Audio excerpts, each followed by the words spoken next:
fortunate to have Dr. Alexandra Hilt-Panahan and Deborah Gould-Stover with us today. Dr. Hilt-Panahan is currently an assistant professor in the Department of Special Education at Minnesota State University. Previously, she worked as a project coordinator for the Model Demonstration Project, or MP3, in Pennsylvania. In this role, she monitored and assisted schools with the implementation of RTI. Ms. Gould-Stover is currently an elementary principal at Central Dauphin High School District in Harrisburg, Pennsylvania. She has been an educator for over 25 years and served as a teacher, counselor, and principal. She has been involved with the MP3 project for the past 4 years to plan and implement RTI in Phillips Elementary School. So now I turn the presentation over to Dr. Hilt-Panahan and Mrs. Gould-Stover. Hello, everyone. This is Alex Panahan, and welcome to Planning and First Steps for RTI. As you can see from the first slide, this was definitely a collaborative effort in putting this webinar together. We just heard that I am currently at Minnesota State University. Debbie is the principal at Phillips Elementary, one of the schools where we conducted a model demonstration project that was funded through OSEP, Monitoring Progress of Pennsylvania Pupils, otherwise known as MP3. This project was, we planned and implemented response to intervention in 3 elementary schools in the Central Dauphin School District. So most of the examples that we will be providing today come directly from that work. We were very excited to do this webinar, and because we learned through our process and through implementing in the schools in Central Dauphin how important the planning and those initial activities that are done prior to implementation, and then as you're beginning those initial steps of implementation, they are so important to the success and long-term sustainability of an RTI model in any school. So today we're going to be talking about, first of all, the initial planning process, what needs to happen, when that needs to happen, and how. We're going to talk a little bit about how to introduce a model within a school or a district, providing some examples with how we did that in Central Dauphin and specifically at Phillips Elementary. We're then going to talk about some key components to response to intervention models and means of making those most effective. First of all, looking at the people within the building and how to organize teams and align staff to maximize productivity, maximize resources and time. We're also going to spend some time today talking about schedules. Scheduling, as we know, is one of the most complex and important aspects of implementing an RTI model. We're going to talk a little bit about how we did that and some suggestions for how to do that effectively. We're then going to talk a little bit about professional development and what needs to occur in that area, and then finally we'll wrap up with some conclusions and some lessons that we learned through this process. Before we get started with the content, we did just want to quickly poll everyone to get an idea of where you are in your school or in your district within the RTI process. So if you could take a moment and just answer the following question: at what stage is your school district in the RTI process? Thank you.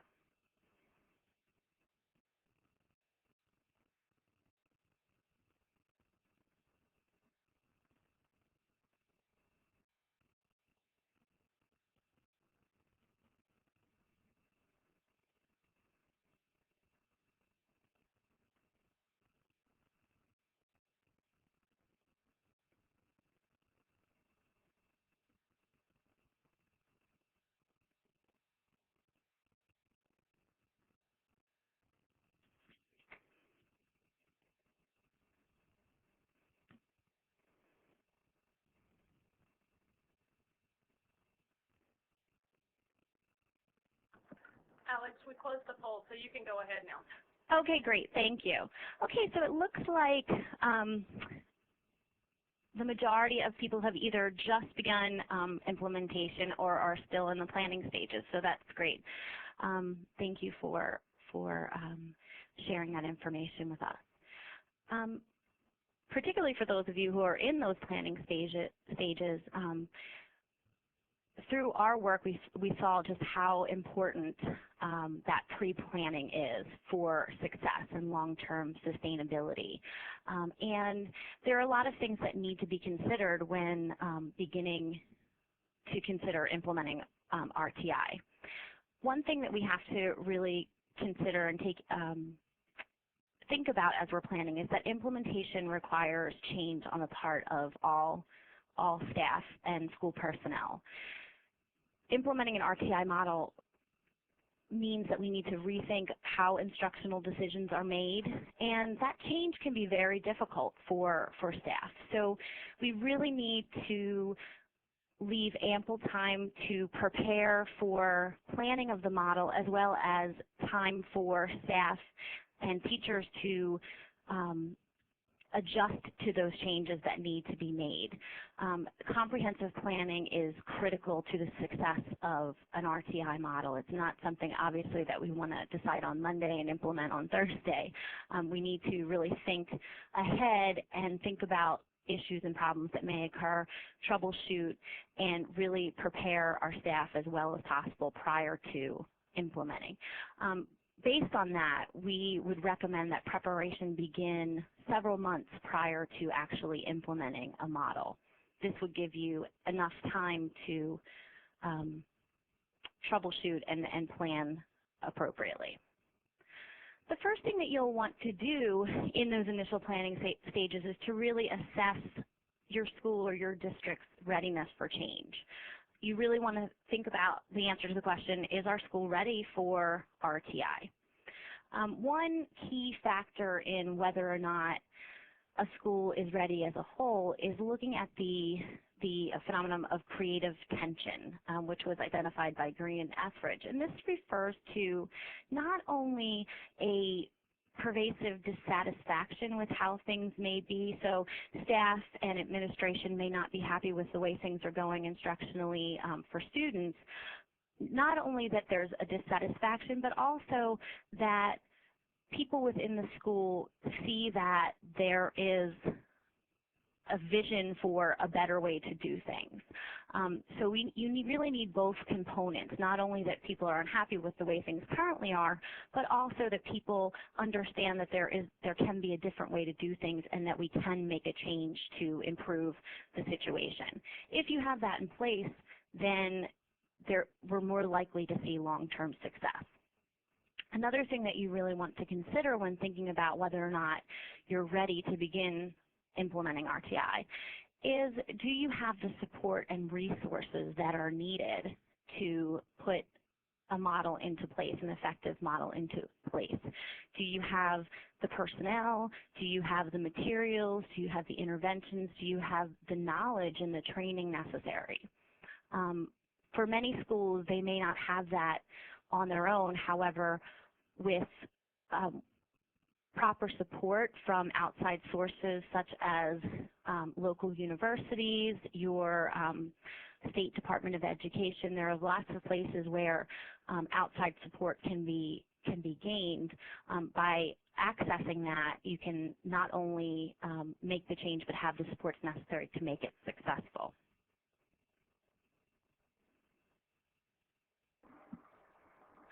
This is Debbie Stover, the principal at Phillips Elementary, and this is an important part of the process, because after you have assessed the readiness for your district to do this, you really have to look at your individual school and see where you are in that process. And the first thing that we felt very good about and fortunate about was we knew that we needed district support, and this is our 4th year of implementing response to intervention at our elementary school, which is a K-5 school. And it's very interesting because in those 4 years we've had 3 different superintendents, but regardless of the changes at the administrative level, we have had that unanimous support, and that has been just excellent. Then also the academic need of your school, and obviously that will vary. Our particular school, I felt, and others shared my concerns, had a considerable academic need. I'm a medium-sized school, 300 and some students. I have approximately a 30 to 40% turnover of students over the summer. I have a high ELL population. Currently, we have 16 languages and students from 16 countries. So we were seeing a decline in our academic achievement and knew that we had concerns. The readiness of the principal to chart that RTI path obviously is important and very critical. I was a great believer in the use of data many years prior to this implementation, and I knew that we needed a better framework to help our students find success. And then you have to really consider how to phase in and implement this, because you have obviously implications for core instruction, for intervention groups, which we'll get into later, and for guided reading groups.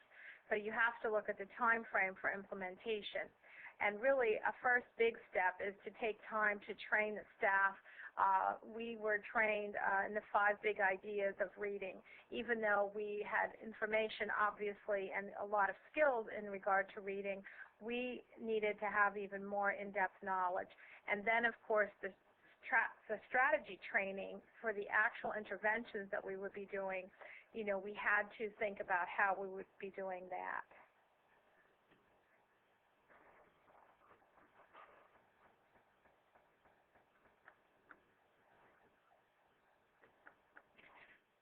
So when first planning for RTI, and again, this is likely to happen several months prior to the actual implementation time, the first thing that we would recommend would be to hold an initial meeting or a series of meetings to answer several questions that we'll talk about in the upcoming slides. But first, when do we want to do this? As we said previously, we want enough time to thoroughly prepare for a rollout and for implementation, making sure that teachers have all the information they need, have the training that they need prior to actually starting. So we would recommend that you allow at least several months to plan and to problem solve. Who should be involved in these initial planning meetings? Representatives of all stakeholders that are going to be involved in the process. So from administration to teachers within the school, parents, anyone who would have a vested interest in the RTI model, there should be representatives from each of those groups involved in the initial stages of planning. And what are you thinking about or talking about at this very early stage? First, we want to discuss the structure of the model. So what is RTI going to look like in our school specifically? And outline that thoroughly, as well as looking at timelines not only for when are we going to start this, when are we going to roll this out, but also what will it look like during the school year, when will we do universal screenings, when will we start intervention groups. All of those sorts of things should be thought about, obviously, before you actually start to implement, not at ongoing. And just in general, what do we need to do? What do we need to think about? What do we need to problem solve before we start RTI in our school? Through the MP3 project, and we held our initial planning meeting 8 months prior to starting implementation in the schools. So we started implementing in September of 2006. So our initial planning meeting, the very first one, was held in late January, early February of the year of 2006, so the school year prior. We had key administrators from the district who were instrumental in moving RTI forward within the district and within our particular schools that we were working with. We had a Department of Education liaison who was also part of the planning and initial implementation of the project, providing a lot of professional development and support for the staff. And then our project staff from Lehigh University were also involved. during these initial meetings, we talked about an overview of the model. So what would it look like in our schools? What would RTI look like on a daily basis at Phillips Elementary? We proposed timelines for how we would introduce this to the individual schools and the staff, when we would begin, and the timeline throughout the following school year when we started implementation. Since we were doing this at a district level, we identified schools that would actually participate. And as I said, we decided to work with 3 schools within the district. There are, I believe, 13 elementary schools in that district, and we worked with 3. And so we looked at those readiness areas that I had talked about earlier, looking at the school level needs, the academic need within the school, looking at whether those schools had that creative tension and whether there was that readiness for change, and then also looking at the building leadership, looking at the principals of those 3 schools and seeing that those principals were ready to chart that path, as Debbie had alluded to earlier. And then we talked about how we would actually present this to the school staff, each of the school staff.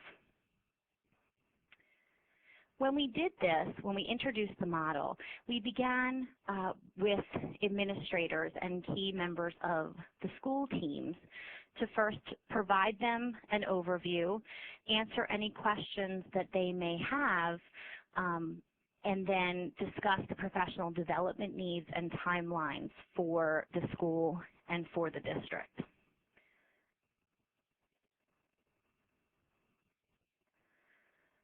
At the building level, when we met with teachers in each building to explain, we went through the same process, providing an overview, answering questions, and then related to professional development, we asked teachers to complete a staff development survey that allowed us to identify areas of need for teachers related to training and professional development. And we used those, the areas that most teachers felt they needed more support and more professional development. We used those to plan our professional development throughout that first year, as well as throughout the entire course of the implementation. We found that question and answer component of these initial meetings was vital for our success. It was really important not only for staff to be able to ask questions and get the answers, obviously, but also it was important that we listened to what they were saying and that we reacted to the concerns that they had. And we found that was important initially, prior to implementation, at the very beginning, and even still today. We need to be reactive and hear what the staff are saying and respond to that appropriately. Debbie, you were going to talk a little bit about the staff's reaction to the model initially and how you worked with your teachers. Right. The teacher perceptions obviously are important. And early on in the process, I had conversations with the whole staff about, the fact that we were in a large school district, and if you had, certain concerns or misgivings about venturing forth in this path, that, there were opportunities in other buildings to work in a more traditional classroom setting. But having said that, once we would be in the planning stages and starting that first school year, we took it as a sign that you were on board with this plan and you would be working with us to help figure that out. And I thought that was a good, frank conversation that I had with everyone, and truthfully, I did not have any people really jump ship, but certainly you have some people who are, more skeptical of what this is going to be about than others, but that's okay. That's a good thing. I think it reflects on that type of tension that you need to ask those hard questions. So my staff was not opposed to it, or, I would say negative about it. It was more concern about how are we going to do this. And I kept saying we're going to figure this out together. We had excellent leadership and an excellent model and ideas given to us, but ultimately it was our job to make it happen and make it work. So that's exactly what happened. My role was changing constantly, but initially I had to really understand the response to intervention model, and I had to train with the staff, which I did. I went to all of the meetings, all of the trainings, and I worked with them because I felt that they needed to know that I was at their side and trying to understand their frustrations and concerns. And obviously, the fact that 2 years prior to this, we had done a lot with inclusion and co-teaching in my school. So this was, in my opinion, a great path to flow into the RTI model. So it wasn't an abrupt change from what we were doing.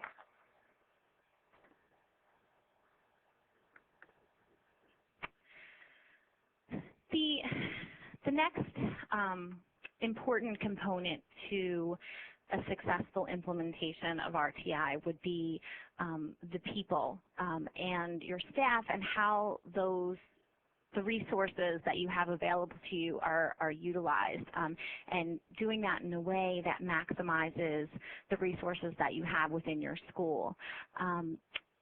So one recommendation that we would make would be to identify a core group of teachers or staff who can facilitate that implementation within your school.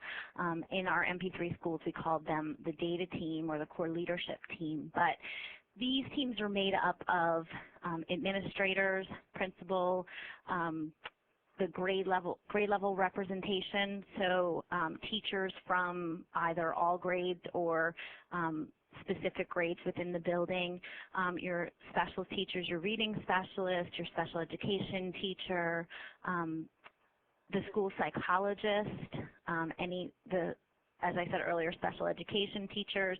At Phillips, the librarian was involved in part of our data team. Really, anyone can be involved as long as they have a vested interest in the implementation of RTI. Debbie, did you want to talk a little bit more about that? Yes, the role of the data team is critical because that is the guiding light who is learning and planning. We're constantly, we meet on a monthly basis officially, but behind the scenes we're talking and communicating a lot. We start off our year by setting up our data calendar for the whole school year, and that would include all of the times that we're going to be doing our benchmark testing. We do that at the beginning, the middle, and the end of the year, and we use the dibbles for that. We also set up all of the calendars for our meetings, for our grade level meetings, for all of our training, so everything that flows out of that is very well planned and orchestrated because we have the whole year pretty much planned on our calendars ahead of time. And that really leads us into the next area to talk about, which is our staff alignment. We had to get away from the traditional model of a faculty meeting or two a month and really think about how we should align our people in terms of horizontal teams and vertical teams. Our horizontal teams, I think, are pretty obvious. That would be our grade level. Obviously, our teachers at a common grade level have to meet for planning on a regular basis, and they do that daily, they do that weekly. But in terms of analyzing the data, we do that on a monthly basis, and so that's one of our horizontal teams. Our vertical teams are extremely critical because those are teams of people that represent different areas of expertise. We've already talked about the data team. Our child study team meets on a weekly basis to coordinate different agencies and activities that our students might need in order to be successful. The next team on there might seem strange to some of you, a POC team. What in the world is that? That is something that we didn't start doing right away, but we found that we had to become better at communicating. And so our POC is a point of communication. We have one specialist at every grade level who attends all of the grade level meetings. So for example, our reading specialist might be the POC person for second grade, and they would make sure that they understood all of the concerns and needs that the second grade teachers might have in regard to anything in regard to RTI. And then our staff development team is a broad representation, some teachers who have volunteered, and then I've also coerced some people to be on that team so that they would think about any staff development needs that our whole staff has, and they would plan for them. They would at times present, or they would be the ones to obtain presenters to come into our school, because every month we also have a staff development time. Now, how you get on the teams, as I said, some people volunteered, other people I asked key players to be on specific teams, but I really wanted interested and committed people who were willing to do that. As we started this process, I mean, most clearly I had some very supportive people, but we also had some people who were skeptical and had a lot of questions. And I did want to put some of those people on the data team or on a staff development team because I felt that as they understood the model, they would be advocates and also help explain it to the rest of the staff. So that worked out, you know, for us very well. We also had the opportunity to work together one whole week in the summer actually we did it for 3 summers in a row, and that was, you know, excellent because I felt that teachers were giving up a week of their summer time and were willing to work with us on the plan. I felt that they certainly were showing by their time that they were committed to it, and that helped us enormously. Now, this is how we did it, but obviously you would want to set up your own vertical teams based on the needs of your students, and you would design those as you would see fit. I believe Alex will go. Yes, actually, I think thanks, Debbie. Before we move on, there are a lot of great questions coming in, so we're just going to stop for a minute and take a few of those questions. I've been trying to read through a few of these, and a lot of them are related to questions related to, are there readiness surveys or checklists that are available to guide that dialogue as you're looking at whether or not you're really ready to begin implementation of RTI? And the answer to that question is yes, there are. I believe there are probably, I believe there are some on the RTI website, and we can certainly post the ones that we used and looked at. So that is a yes, and we can get those out there for you. In addition, there were questions related to the specific professional development survey that we used for the MP3 project. And would we be able to make that available? That was a survey that was developed specifically by the district, so I would have to get permission to post that, but I would think that it shouldn't be a problem to have that posted, so we can look at that too. We have another question. Debbie, if you could, there seems to be a lot of interest in the POC teams and what that looks like. If you could provide a little bit more description for everyone related to what they do and how that's structured. Sure. Every month at our grade level monthly horizontal team time, when we're analyzing the data and making decisions about how students are doing, we're checking their progress monitoring charts. We're having good conversations about what we should do. Should they remain in an intervention? Do they need another layer, or what should we do? The POC person is their point of communication. So, for example, I said the reading specialist, she might sit with the second grade team and at that monthly meeting and be very up to date on what their concerns are, right down to the children and how we group them. The first year we did not do this, and what happened was we were all telling each other everything about everything, and it just got too confusing. So that way we have one specific specialist who works with that grade level team. Perhaps our ESL teacher, she might work with 5th grade, and they stay with that group all year. So they're their point of communication. They are their liaison for communication needs the whole year, and it really has helped us enormously. Great. Thanks, Debbie. One other question, just to clarify, a question came in, is the data team similar to a problem-solving team? Yes.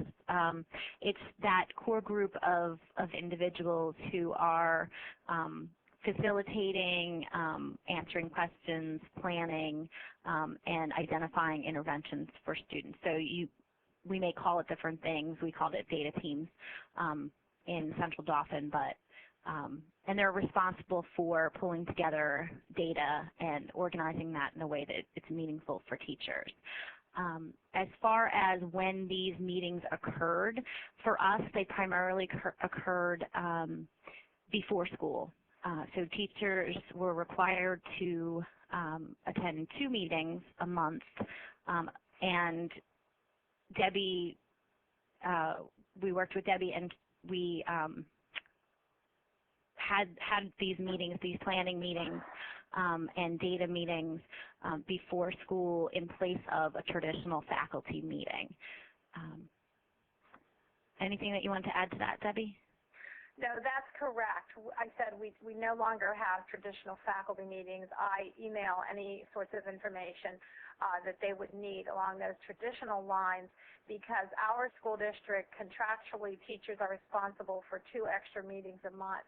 And so we've designed them around, one is the grade level meeting time to analyze data, and the other would be for staff development need. And that has worked out very well. That has served, I think, our needs very well. Okay, great. There are a lot of questions coming in, and we are going to save some time at the end to continue to answer those, but I think we want to move forward so that we can get through everything before our time is up. So we're going to move on and talk now a little bit about schedules and scheduling. For those of you who are in the initial implementation stages of RTI, or for those of you who have already been through that process, you know that coming up with an effective and complete schedule is one of the most important parts of planning, and it can really make the difference between the success or failure of your program. When coming up with a schedule, you really need to think about several different things. First of all, the people who are available and the people who will be involved, teachers, students, other professionals in the building, places in the building. Where are we going to have an intervention group? Where do we have enough space to fit the number of students that we need? The time, obviously time is always an issue and a concern, and that, when it comes down to it, is one of the trickiest parts to creating an effective schedule, because there's only so many hours in a school day and so many things that you have to fit in. And then, lastly, what are the specific activities that need to be scheduled? And we're going to talk today about the 3 major components to a model that need to be scheduled into your day. First, your instructional blocks. So when is reading instruction going to occur? When is math instruction going to occur, et cetera. The specific intervention and skill groups. When are those specific interventions going to be scheduled, and how are they going to be scheduled? And then finally, we're going to talk about progress monitoring and how do we schedule for that as well.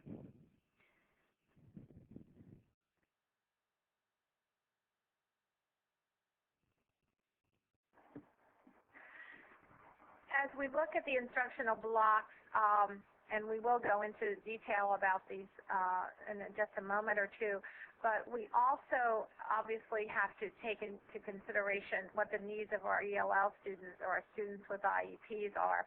And those students, while they are most definitely included, while they are part of all of our core instruction, and of course they're in a guided reading group, and then they have an intervention time as well, but they also might need additional layers, and that can take different forms.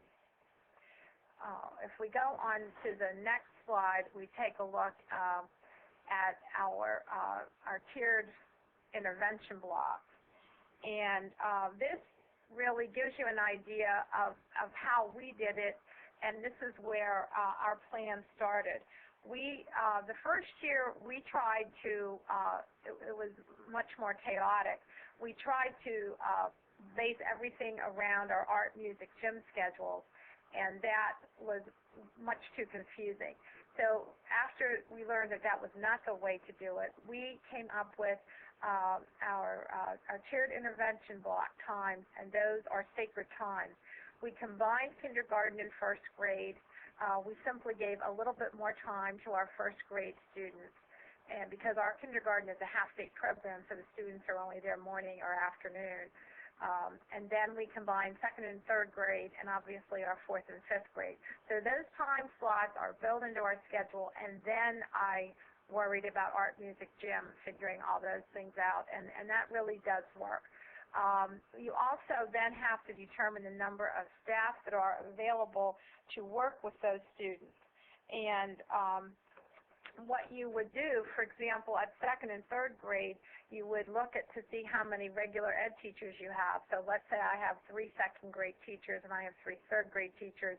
I also then would look at my reading specialist, an intervention specialist, an ELL instructor, and I would look at all the people that are potentially available at that time. So it's very possible that I would have maybe 10 or 11 people available, and so then the awesome thing is that you then have all those time slots and people available so you can offer interventions for the students. Obviously, they're based on their needs. And these are all of our students K-5, so every child in the building has an intervention time. And as I said before, ELL students or students with IEPs might need additional layers. And that might mean that our ELL students, perhaps they need an additional push-in or pull-out time, maybe during math, or perhaps if they're a beginner in language skills, they would need some basic vocabulary instruction. We also offer vocabulary previewing to all of our at-risk students once a week. So we put them in small groups. That's in addition to what we do for our tiered intervention. That would be a good example of another layer that students might need. It might seem a little bit confusing because in the old days you would start the first week of school and everyone knew their schedule. And the way we do it now, yes, the students are in their classroom, of course, those schedules are set, but our RTI schedules are evolving. And so we are strategically using our specialists as we did our first benchmark testing and as we set up our intervention groups. Then we deploy our specialists to work with teachers. So their schedules evolve. So within the first month of school, they're busy getting things rolling, but then their schedules, are more solidified. But again, because it's RTI and it's based on student needs, things are changing. And we have to go with the flow on that, and we change to meet the needs of the students.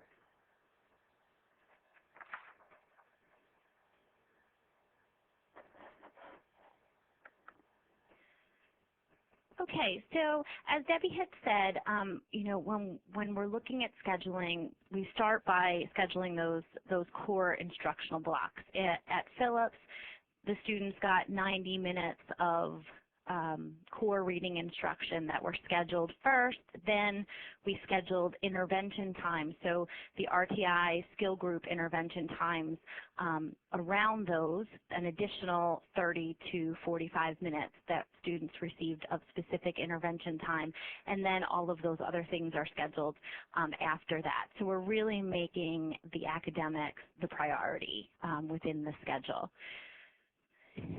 Specifically related to the intervention schedules, when we're going to conduct skill groups, when we're going to provide students with specific intervention, we need to, again, think about multiple things and looking at that. So how much time are we going to give to interventions?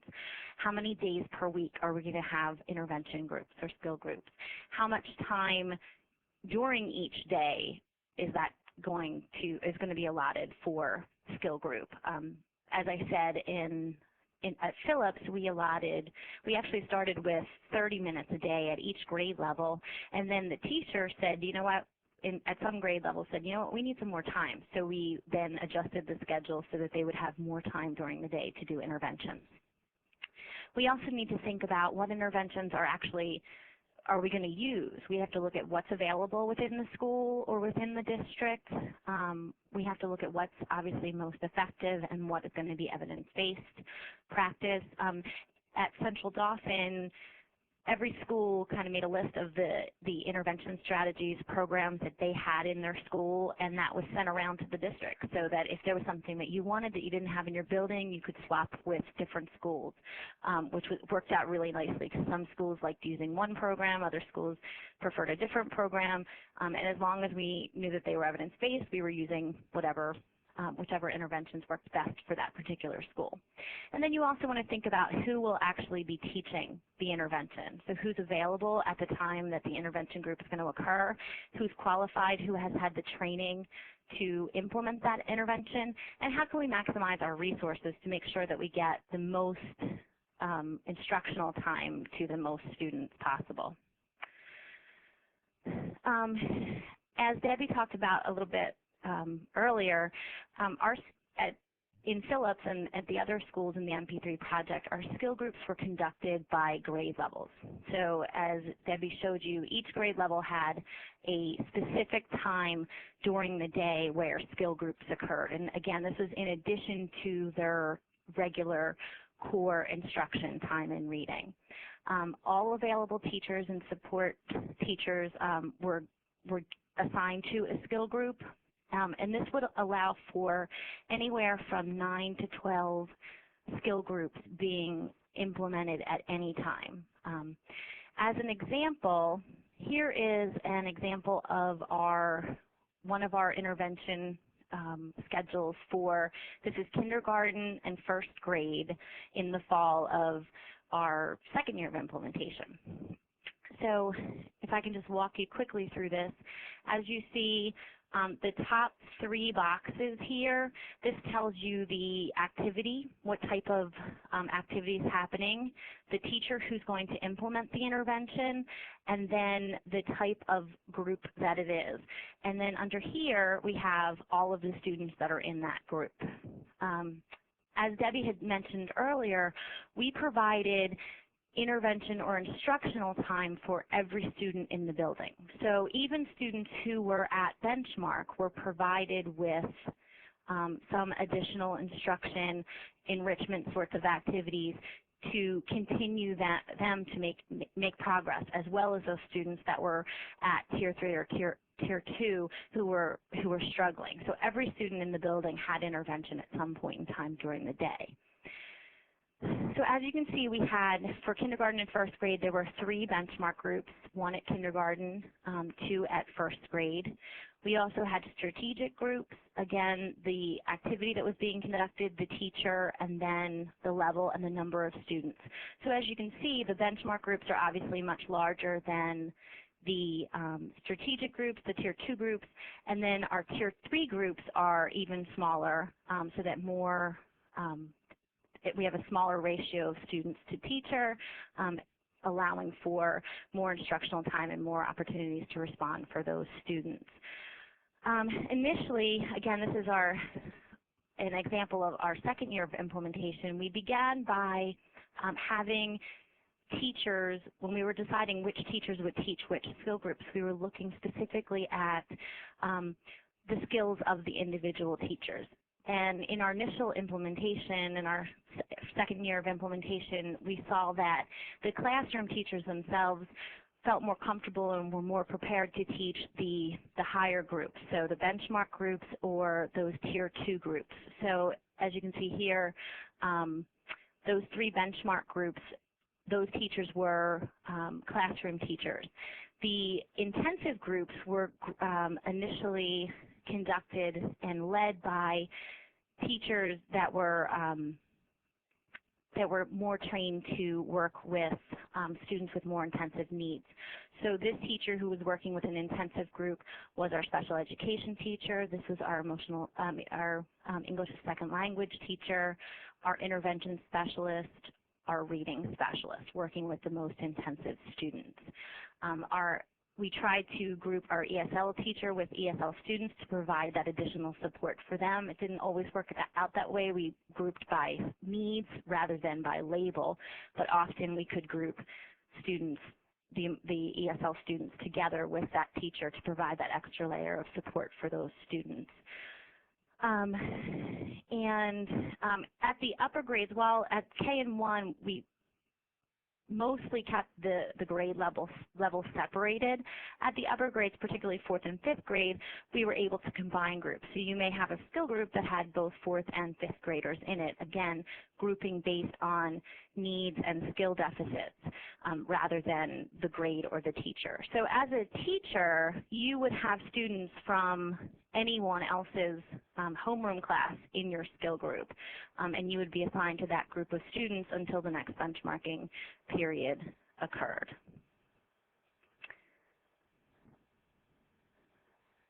Okay.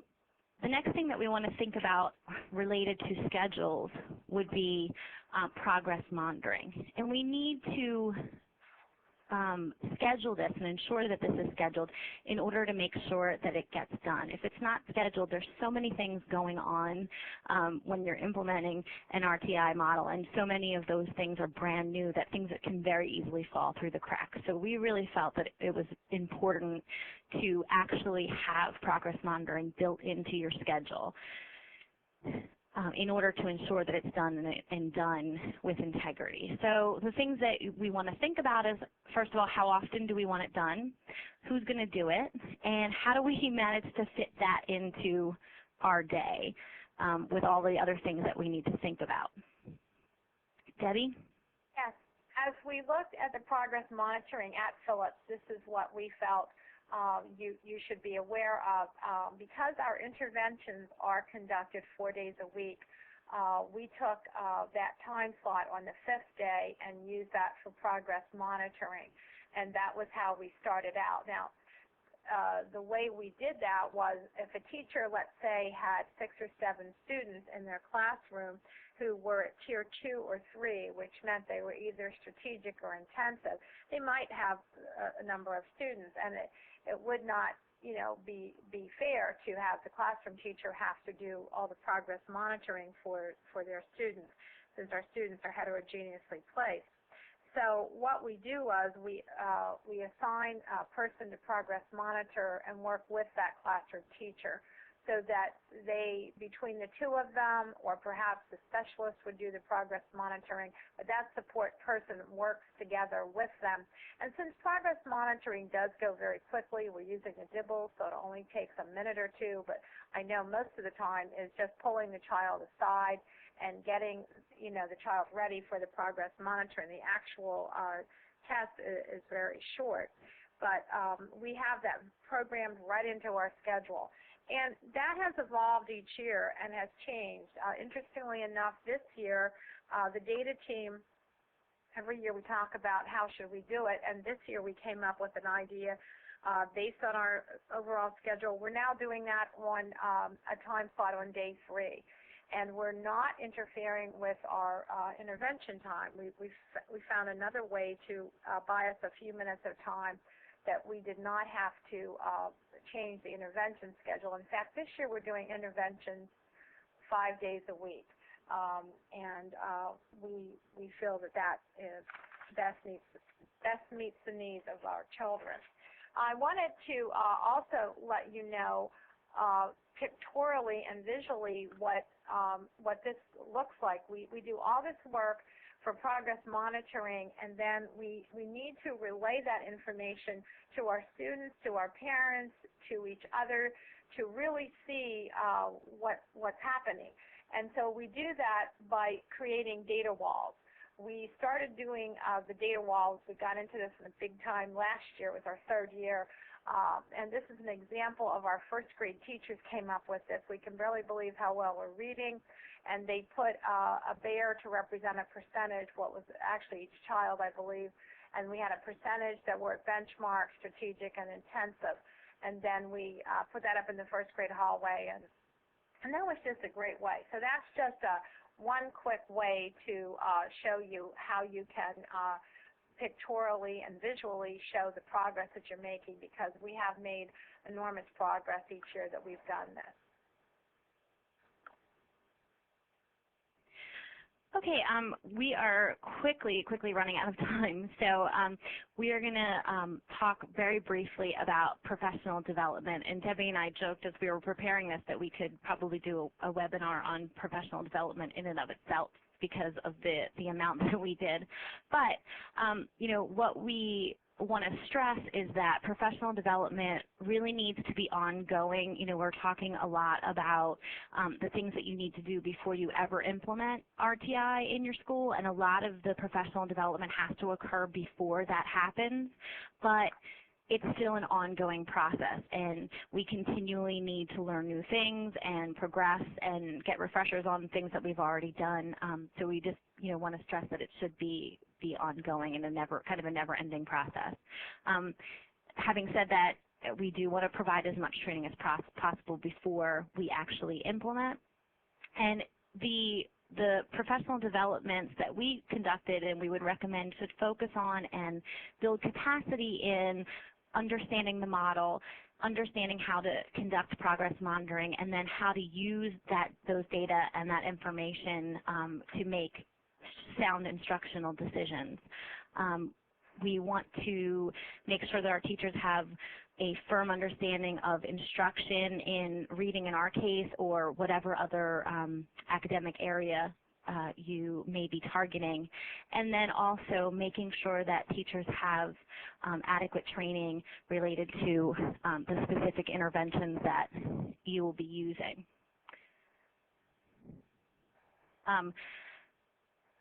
We started out in the year prior, so we started our planning in that late January, early February of the year before we started implementing.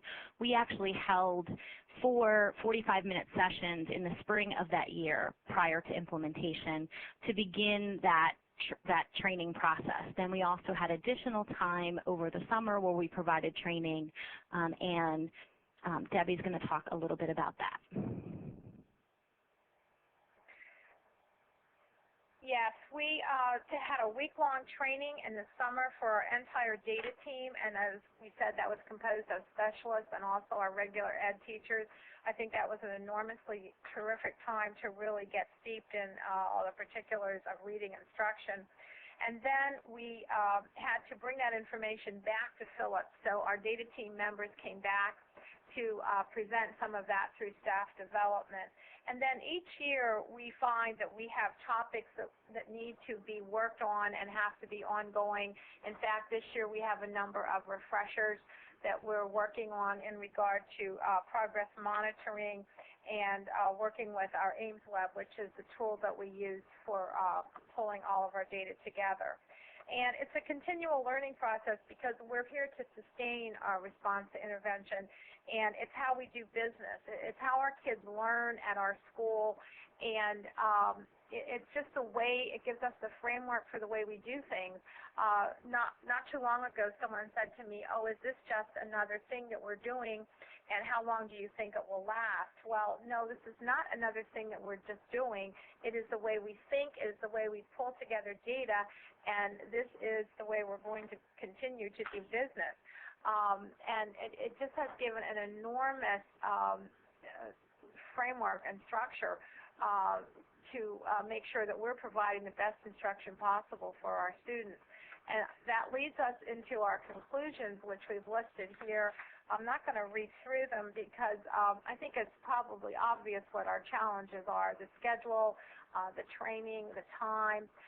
Collaboration is a topic that we talked a lot about, and while we think we're pretty good at that, I think we always have to get better at it. Our benefits have been just enormous. We are looking now, we started at 50-some%. We're proficient on our state tests. We're now at 65%, and that's increasing. So we know that this coming year will be even higher than that. Our growth model scores have increased and shown tremendous growth. The collaboration for our students, for our staff, because of the needs of our students, has been just enormous. This year, for the first time, we moved more students in our ELL groups to higher levels when we did our case reviews. And I think the teachers especially are loving the fact that they have push-in. A teacher is no longer out there on their own at all. We give them assistance for guided reading groups every day. They get help from math. We're working together with them as we serve the needs of the kids because That's ultimately what we're about. And when you focus on what the needs of your kids are, this RTI system just works out beautifully. It's a lot of work. It's not easy, but I think the benefits have just been enormous to our kids and really for our staff, too. We look at things differently. We work together more as a professional learning community than you could ever imagine. Well, we are just about out of time. I want to thank everyone. There are a lot of questions that came in, and we will definitely address those at a later time. One question that I did just want to address kind of to end, there was a question about common planning time being used, if it's used for RTI planning, when are teachers doing all the other planning that need to be done? And the way that I can address that is that for the teachers at Phillips and the other schools in our project, they really didn't see RTI separate from the rest of their instructional day and instructional time. They really saw everything as interrelated and interconnected. So when we talk about using the planning time for RTI, we're talking about using planning time to provide the best instruction possible. And that included, how do we instruct for math? How do we instruct for our content areas? All of those things we're planning to improve instruction. That's all we have for today, and again, we will try to answer these questions after the webinar. Thank you. Thank you so much, Dr. Hilt-Panahan and Ms. Gould-Stover, for sharing this presentation with us today. As I mentioned, we were not able to answer all of your questions during our time today, but we will answer all the questions, and we'll send them out to all of our participants today via email. If you have additional questions that you think of about planning or beginning RTI, you may email them to us at rtiwebinars@air.org. If you'd like to print a copy of the PowerPoint slides from today's presentation, you may do so by clicking on the small printer icon at the bottom right-hand side of your screen. This will allow you to print to PDF. The slides are also available on the National Center on Response to Intervention's website, and that is www.rti4success.org. We would appreciate your feedback about today's session. If you would take a few minutes to complete the webinar evaluation that you see on the screen. We value your feedback, and ultimately, your suggestions will assist us in making decisions for our future webinars. Once again, thank you for participating today.